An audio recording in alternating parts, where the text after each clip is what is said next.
the worst time to start a panel. Once you're already late and people are looking at the watch for lunch. But bear with us. We'll try to keep it short and try to make it as interactive as possible. See, the topic we're trying to discuss around is the large-scale assessments. Just to give certain idea around assessments has been always in education a point of debate, right? Is it for measuring? Is it for diagnostic? Does it represent something? Do across spectrum assessments make sense, not sense? I mean, all those questions around assessments always stay put, right? We'll try to explore some of those aspects in this panel, but before that, we will introduce each one of us and what is their point of view around assessments and what work they are trying to do. Thank you very much, Bias. First of all, this is not the worst session because the worst session is after lunch, because after most of the time people go to sleep after eating. That's number one. Number two is that by way of introduction, my name is Pradeep Khanna. I live in Sydney in Australia. I have been living there for 28 years. We are very strongly focused on how technology and globalization are reshaping the way we live, learn and work. I'm also very deeply immersed into virtual reality and augmented reality. I'm the Asia Pacific Director for the VR AR Association. I'm the Sydney President as well as the Global Co-Chair Education. I'm on a global IEEE panel where there are people from Harvard, MIT, Facebook, HP, etc., where we're setting standard in VR AR. I'm also setting up a marketplace in virtual reality and augmented reality. And my perspective insofar as assessments are concerned are that we are going to see VR, AR reach a tipping point in the next 2 to 3 years, and we are going to see disruption in assessments through VR and AR. I'll stop at this for the time being and pass it over to the next person, please. Thank you. Good afternoon, everyone. My name is Arjit Ghosh. I represent an organization, Education Quality Foundation of India. It's a not-for-profit NGO. We work primarily in 5 core strands: large-scale student learning outcome assessments. We do impact assessment of programs. We also do audits of teaching learning processes, including audits of teachers' pedagogical skills. We do content development and teacher training, and we also implement programs on the ground. My take on assessments, I'll just take a step back and reflect on the actual and important difference between the terms assessment and testing. Sometimes we get into a particular zone where we think that assessments is all about testing. At certain periods of time, you ask a child to take a test and then get the results, do a diagnostic and give a report. So for me, assessments has to be as a process, not a product. Point number one. Point number two is it should equip the teacher at every point of time to take those data-informed decisions and interventions. So these are the 2 major points for me in terms of assessments, more of continuous. Over to Srini. Good afternoon, everyone. I represent Educational Initiatives, which has been in the field of assessments and adaptive learning since 2001. Our take on assessment is one, it needs to be focused towards helping children understand the concept, the underlying concept of what they are reading. That's what is extremely critical, and also at the same time diagnose exactly what the child has understood and what the child has not understood, and that pertains to formative or summative assessments as also topic-based assessments when it comes to individual topics. And as far as the learning is concerned, assessment again plays a very key role in learning programs, wherein at the appropriate time in the learning path of the child, we are able to induce questions that will then tell us exactly where the level of understanding of the child is, and thereby address the misconception that the child may have.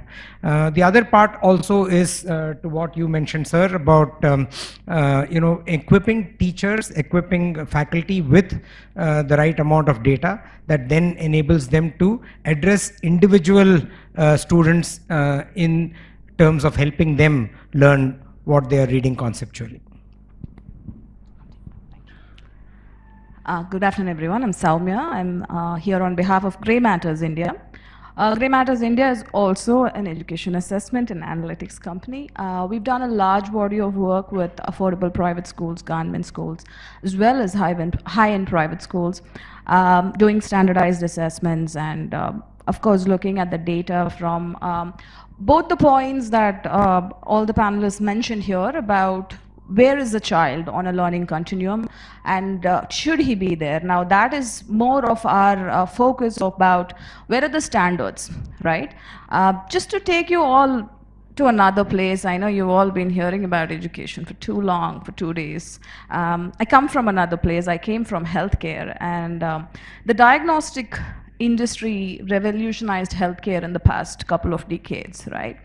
And the diagnostic industry was able to do that because we had standards, right? You know, in 80-20 is the range for good blood pressure or the right sugar levels. Right now, I think education, while by syllabus, is determining what a standard is. So this is what a grade 3 child should be learning. Are those the real academic standards? Are those universal? And I think that comes a lot from data. And I think that is also one of the things that we are looking at. So what are the standards against which we should measure? And how do we say whether a system, a school, or a child is moving in the direction that it's supposed to move? And is it moving enough, right? I think just having, agreeing to all of what they said. So measuring is important, and measurement should be actionable, otherwise there's no point measuring, and to make it actionable you need the standards that you compare against. So all of those are our perspectives on assessments. Hi, thanks everyone. See, my first question to the panel is, and especially to Mr. Khanna's views, see, how do you see the future of assessments? You talked of new technologies. What is your view on it? With the assessments, the way we know it will change, how it will change? Thanks, Bias. I speak at conferences all over the world. And when I speak on emerging technologies and virtual reality and augmented reality, I will not tell you what percentage of people don't know the difference between VR and AR. Let me ask the audience at this particular stage. How many people in the audience know the difference between virtual reality and augmented reality? 1, 2, 3, 4. And we've got approximately 50 people. That is about 8% of the people. Well, see that my average is that 70% of the people don't know the difference between VR and AR, despite the technology being around for the last 20 years. But what we are seeing is, we are seeing the tipping point coming in next 2 to 3 years. So what does it mean for assessments? Let me give you another example, and let me kind of walk you through what VR and AR in a 2-minute kind of a span. Here we are real people sitting over here. This is a real table, real people over. This is the real world. Let's say we want to go and land on the moon. Can we do that? No, unless we are Elon Musk. Now, when we create a virtual experience of landing on the moon, that is virtual reality. Now, the spectrum as you go from the real world to the virtual world is called mixed reality. There are various stages in between. The first stage is called augmented reality, when you augment digital objects to the real world. Just give you an example, there is an IKEA which is open in Hyderabad. If you go to IKEA, you want to buy a table like this, and you want to decide whether I want to go for a round table or a square table. You can actually get a digital object of the table into the Photoshop of your room and decide which color you want or not. That is augmented reality. Then you've got another stage which is called augmented virtuality.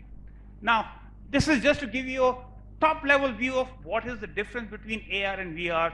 Now, let's look at what happens in the case of assessments. assessments is, in a way, going through a process. I don't want to go into discussions of, formative or subject. There are so many different variations of that, but really what we are trying to do is we are having different scenarios where we are looking at how the person is responding.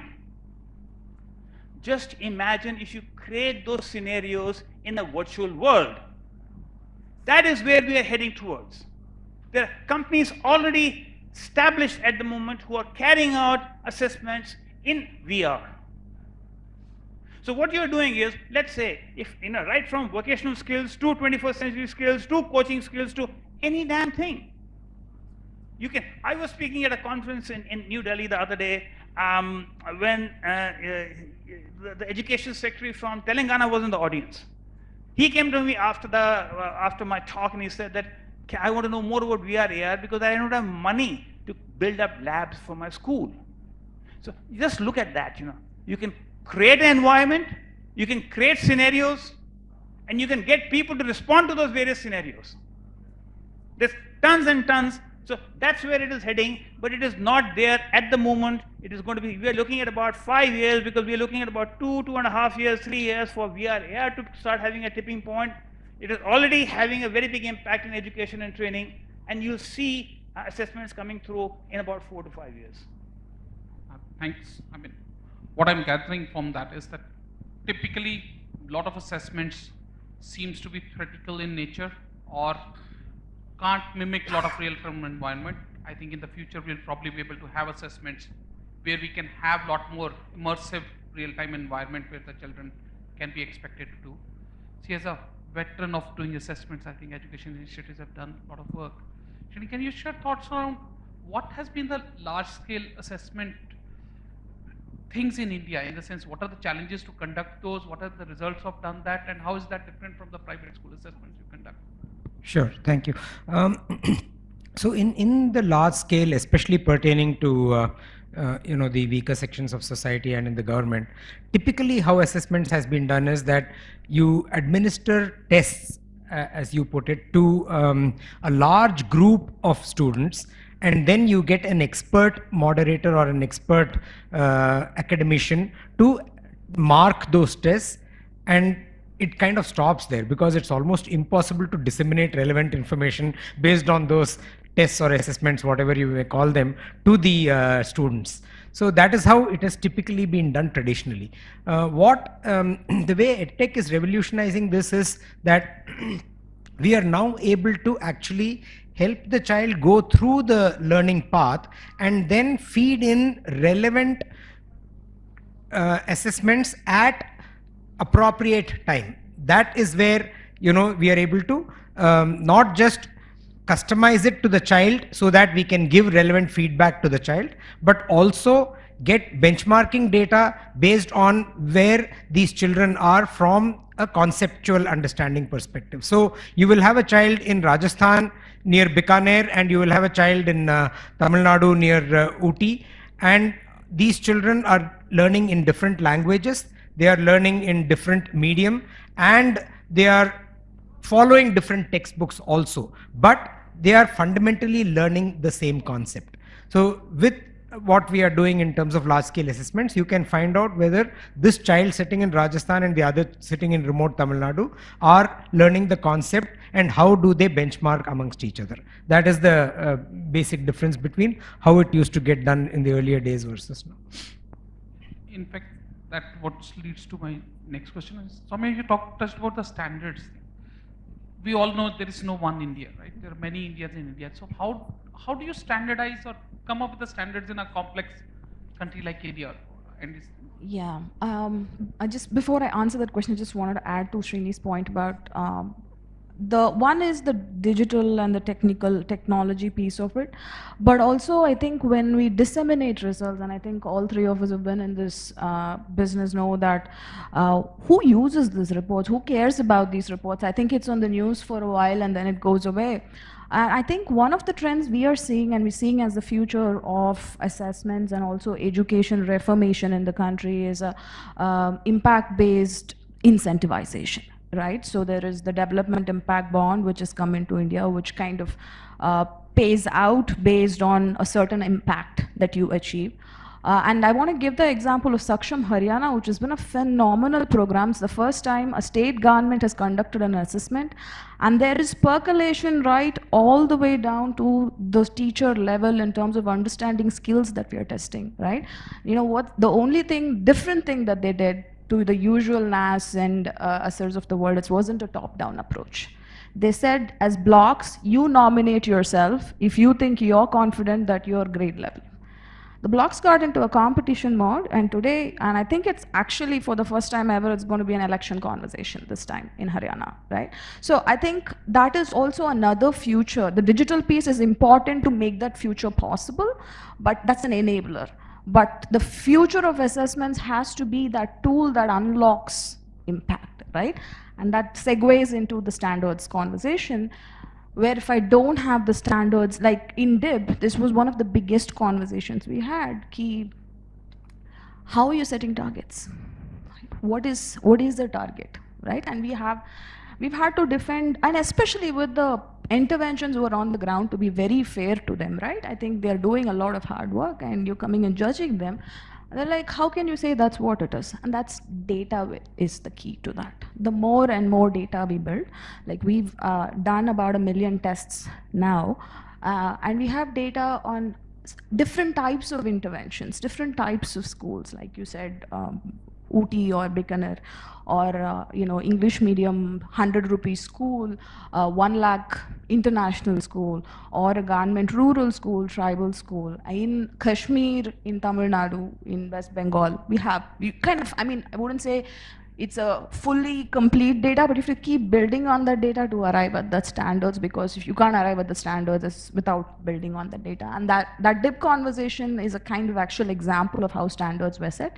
We said, hey, we've assessed so many interventions that have done remedial programs. This is the impact they've been able to achieve. So therefore, we're expecting you to achieve a stretch of this, or whatever the conversations and negotiations are.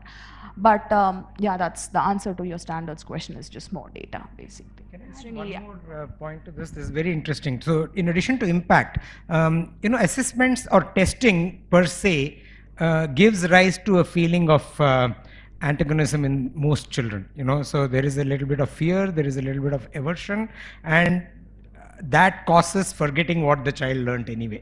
So majority of the children don't quote unquote perform well in assessments because of the fear of assessments or the fear of testing. And how is it that we can make assessments not cause this sense of fear among children? That's another very critical thing that we need to consider in the future. The other point that I wanted to touch upon is, you talked about the difference between the underprivileged sections of society or underserved sections of society versus private schools. In private schools, it is more about preparing for the future from grade 5 or 6 onwards. It's only up to grade 4 or 5 where you are focused on learning the topic. After that, it's actually, what am I going to do? Am I going to be in which stream? And am I going to go to which school or which college after I finish my 11th or 12th grade, right? Whereas in the rural areas, it is more about actually learning even after you have crossed grade 8, because most of the children have actually not even learned till then. So even there, the focus is on actually learning the topic. So though and assessment need to be different from both these segments. Just add one point, Bias, here. In fact, I was just going to comment on the stress level and adding a few interesting data to it. The PISA 2015 assessments had one element of socio-emotional well-being of the children. And data from there, it says that 66% of the children in countries across the world, in 92 countries across the world, feel stressed while there is an exam around the corner. And 55% of the kids feel anxious even if they are well prepared for the test. So the entire mechanism of test itself is very overwhelming for a child. So I think when we are talking, and largely more and more emphasis is being on the social and emotional well-being of the child, I think we need to look beyond assessments and only students as the target audience. So there has to be, again, what I said earlier, it should be a process which both Soumya and Srini did touch upon as well, which would allow the teachers to understand the learning levels of the child and take appropriate interventions at the required levels. So when that happens, then assessment becomes an enabler and not a deterrent. So currently what is happening is it becomes very uncomfortable for the child when you go and tell them that, come on, you have to sit for this particular assessment or testing, which actually it means. So I think this, and I strongly advocate that a future of assessments is the power of more and more ingrained analytics. And I think big data has a huge role to play in the education industry, which can add really qualitative, quantifiable, qualitative parameters into the assessment space, which can then help both the teachers as well as the policymakers for making those large, important, impactful decisions. Bias, with your permission, I would like to make a comment as well as ask a question. See, the discussion has already gone round from standards to assessment for the sake of assessment and assessment for learning. Now, we are into a world where adaptive assessments are a reality at the moment. We are into the world where Professor Eric Mazur from Harvard, strong proponent of peer assessments, is already kind of emerging into full-blown reality. So I want to ask my co-panelists, what are their thoughts on that? What are their thoughts on adaptive assessment? What are their thoughts on peer assessments? And I also want to make a comment, and the comment was really around, this is where when we are talking about engagement, we are talking about learning, that's where the immersive technologies come into play, because they are the ones which are most engaging from a learner's perspective. So over to both, all three of you for your comments on peer assessment as well as on adaptive assessment. Interesting, very important point over here. Now I would just like to, I'm not advocating, but I'd just like to comment on Khan Academy. Khan Academy has been a wonderful platform for the adaptive assessment scenario and basically mastery of one's skills. So you are actually competing with your own self. But the concept is fabulous. I have no problem with the model of Khan Academy. But if you are looking into the Indian landscape, the diversity, Khan Academy works best, and also global research has said that technology works best when it is completely engaging to the child. Also, Khan Academy wants a 1:1 device. Now, when more than 65% of the enrollment is in the rural sector, where still internet is a challenge, the basic technology, forget technology infrastructure, basic infrastructure is a challenge. There, the adaptive part, I think, concept-wise fabulous, globally fantastic work is happening, but I personally feel in India it has still a few more years till we reap that entire benefit of that particular concept. So that's my take on adaptive. Actually, I kind of disagree with you, because since 2006, we have a product that is called MindSpark, which is a learning solution. And MindSpark uses adaptive assessments to help children learn. And there are currently about 150,000 children that take MindSpark annually, every year. And it actually works on scalability. One of the core aspects or the core engines that drive MindSpark is scalably difficult questions that get asked up to a point where the child is not able to answer. It's like building a muscle in the gym.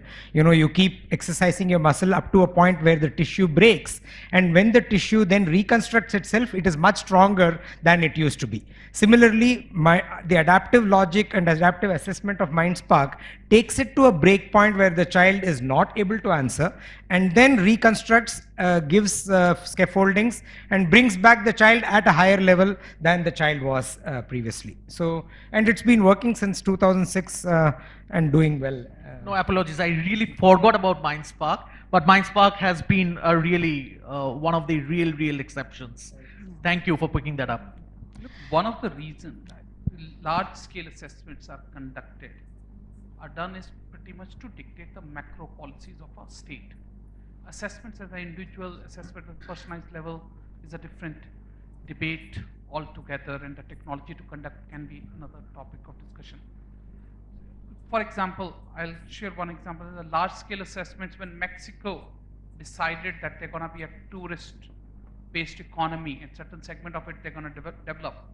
They conducted the assessments around the soft skills of their students and then try to use that as a policy measure to make sure that the students who come out of the 12th grade standard have a much higher levels towards hospitality, towards courteousness, because that's going to help them develop the tourism industry, which was further again replicated by another one country very successfully. Indians know that more is Thailand.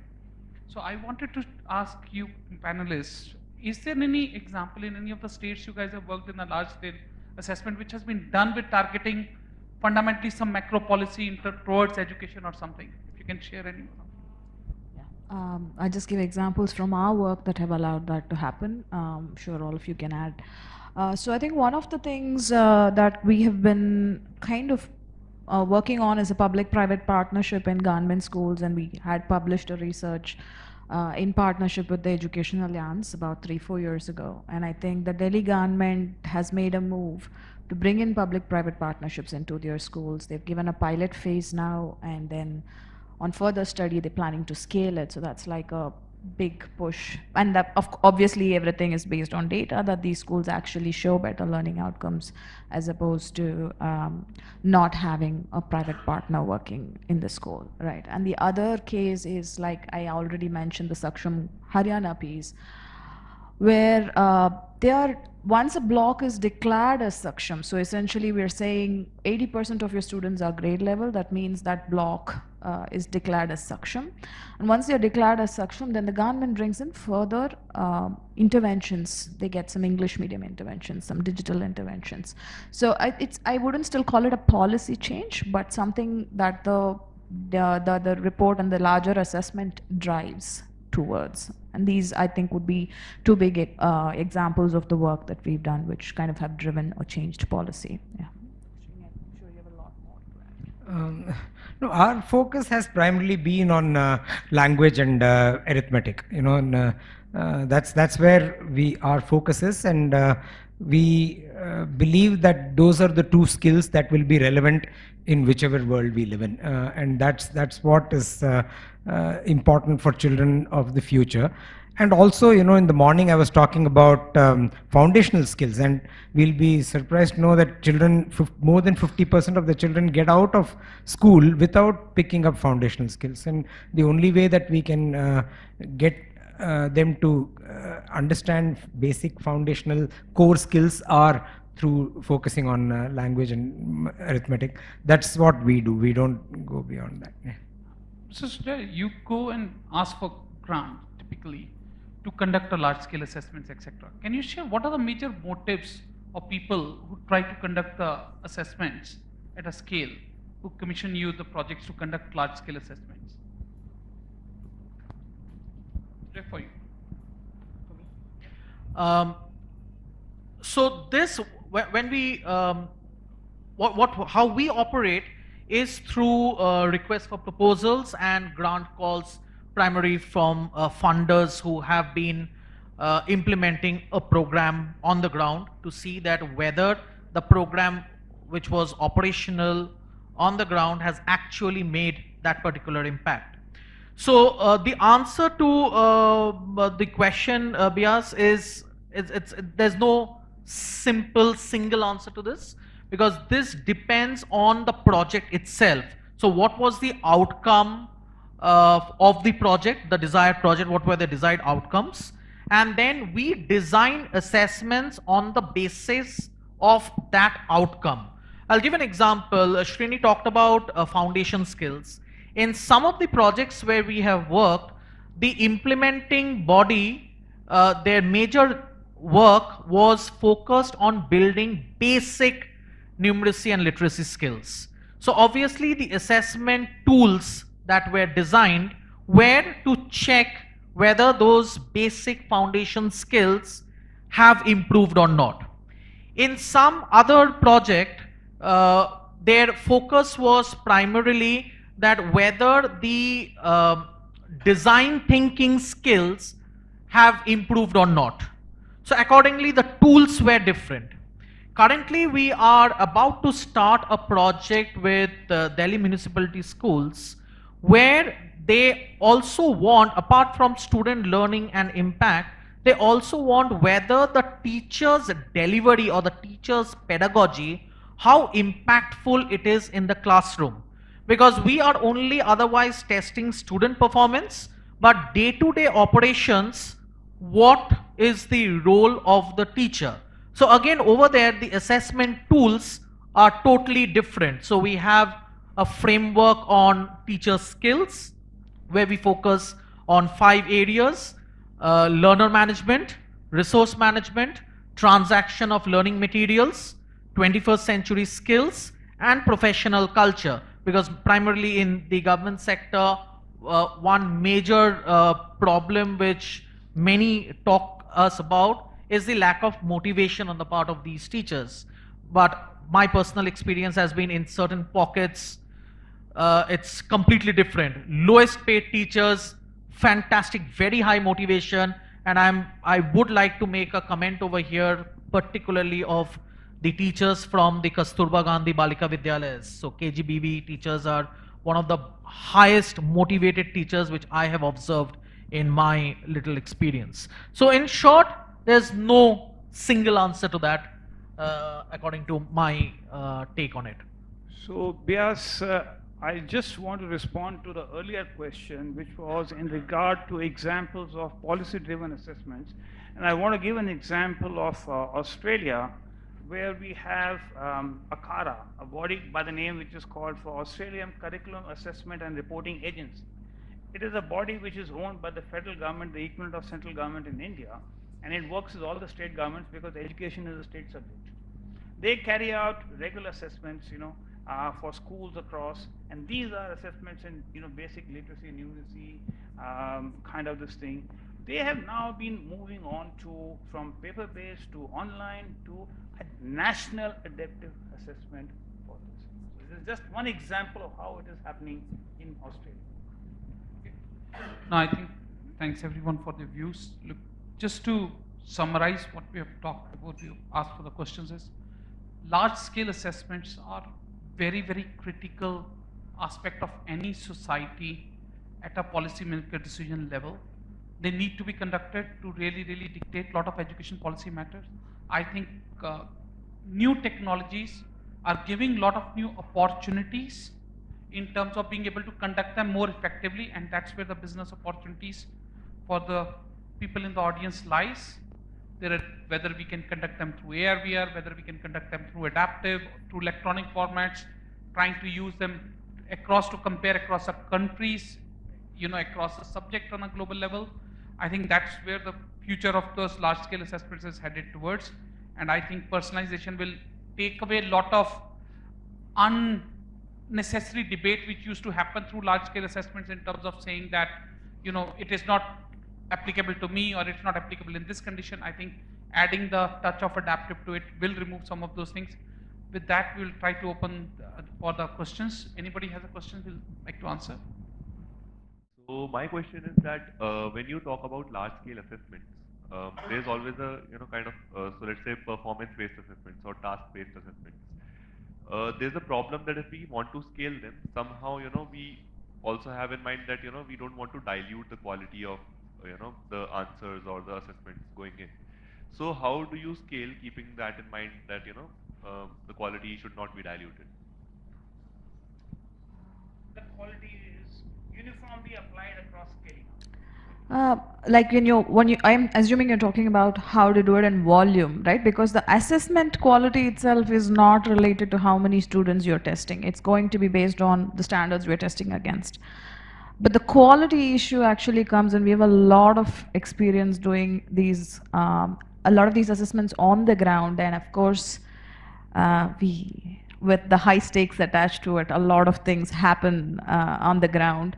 But we believe that the data we collect has to be, if we are making policy decisions, we are driving a certain macro change based on that data, it better be good quality data. So one of the things we have done, I'll talk just about the technology pieces that we've done. Of course, we have this very unscalable model as of now, which where we have people going on the ground and conducting these assessments, but also two things that we do, which is one is on the field, which we've not yet done, but we're going to do, is we do have an app that works offline that we take to the schools and conduct the assessments in, trying to bring in like a camera ability into that, which says, and currently anyway the child can't escape the app during the assessment, but also bringing in a camera ability so that there's no teacher intervention. But when we do really large scale and we're not doing tabs, we do a retrospective analysis. We run an algorithm on pattern checks, which tells us whether, we expect a certain pattern in the responses when based on the difficulty of the questions, and that comes from the test instrument design. And that's actually, in Haryana, we've used that. We've actually disqualified blocks when we found that the quality of data was poor. That's how technology comes in, and we scale without have to worrying about the quality of data getting diluted. Answered your question. Next person, maybe. Capacities or something like that. They should be on multiple. I wonder, do you have something like giving an open book to a student and then come up with some sort of things? Okay, so learning should be some sort of fun than that of what you call as a lot of stress. I think sir was talking about a lot of stress, and the figures were given actually. So do you have in your platform all these parameters are in sync, which will focus the intellectual, emotional, all needs, like it's a multi-segmented platform. Do you have that, or it's just like what we see in campus recruitment kind of stuff, like those? I have a very long maybe science abilities because I think as a focus area we've chosen that the system is so broken that if as an education, and again I'm talking about large scale assessment, we're not talking about individual assessments, right? So if we don't fix this, then we are not doing justice to the child. This is the bare minimum that the system has to deliver to a child, right? That said, we do have a retail program where we do directly program with students, which is called the All India Critical Thinking Test. It's done on, like I mentioned, on tabs. It's a fun test. It's where children interact on the tab. It has patterns. It doesn't have questions from the school. It's more of puzzles type of a thing, which we do. And going on that spectrum to, okay, you're talking about subject specifically, you're talking about overall IQ, and you want to talk about social emotional well-being. And this gets, I've had enough panels where we've talked about, we should measure social emotional well-being, and we've done that also. It's a very tricky area because the standards, which I started off with, are so diverse and vary so much. What is a standard to say a child should be introverted or extroverted? If they are extroverted, should we make them introverted? Right? So I think the standards and what do you measure against, and not to say this will never be done, it's very evolving, and to do something standardized again on a large scale is very, very challenging at this point of time.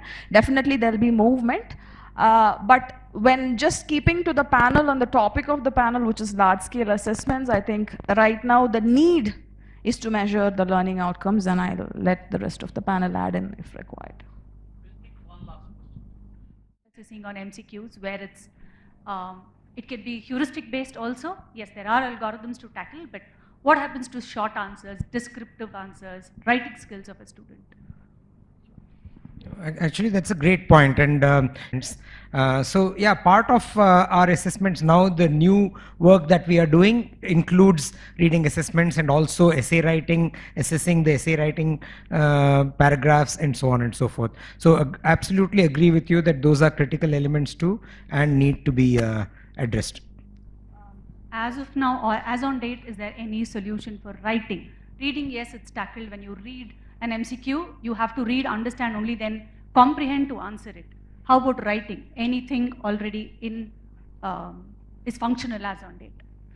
So as part of our MindSpark program, there is writing, where you are expected to write paragraphs or essays, and there is assessment on those too. So it's yes, that's manually the- done. Is there a tool to No, evaluate? it's not manually done. It's algorithmic. It's and driven and through the tablets. Okay. So AI enabled there? I wouldn't call it AI. It's adaptive.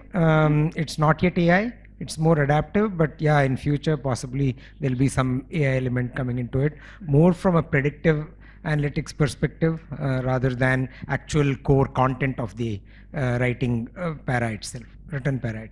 Thank you. Thanks. Thanks everyone. We are running out of time. Just to add to the point, when you asked of the English one, the basic theory around that is called TRT, which is done the information one. So that is getting implemented. If you use next product, you will have that. But about writing, I think writing is a much, much tougher problem. I think Grammarly is a step forward towards that, but I think we are like at least 4 or 5 years away from doing the writing assessment effectively, because you want to measure whether the child wrote first time, second time. I think that's still a slightly unsolved problem, but the reading one through MCQ, knowledge based, is solved through TRT. Okay, now thanks. The gentleman wants to ask the last question. I'm already 2 minutes late. You can ask it, please, any one of us later. When I interact with students, the biggest problem I find is with MCQs. So many students in our country able to answer how many times our Prime Minister visited USA. But when I ask a question, what is the significance of the visit? Very few, less than 1% of Indians can answer. What is your solution for this? You are mostly concentrating on assessment through MCQs. My request and my suggestion is, please go beyond that. Please concentrate on analysis, critical thinking, inquisitive thinking. Please develop the tools to raise the education system to such standard. It is from my core of the heart. Thank you. Thanks. Doesn't mean they don't test critical thinking. They are designed in a way to test critical thinking. I'm sure we all have some items, some of our questions on our websites, and you can go look at them. They are not rote learning. They're not memory based. In fact, MCQs, at least in schools and the schools that we work in, is pushing towards critical thinking and not like the school tests that we do. And I really, really strongly feel the type of question, it does not decide how the child, the thinking skill that is being tested. Yeah. MCQ is just a In tool, fact, right? I didn't want to repeat myself, but she's absolutely right. And some of the problems that you are facing, sir, are probably because of the foundational skills not having been addressed. It's more related to that rather than to what type of assessment that they have gone through. Okay. Thanks, everyone. I think it was great discussion, good questions. Have lunch, and we will not keep you waiting. Thanks.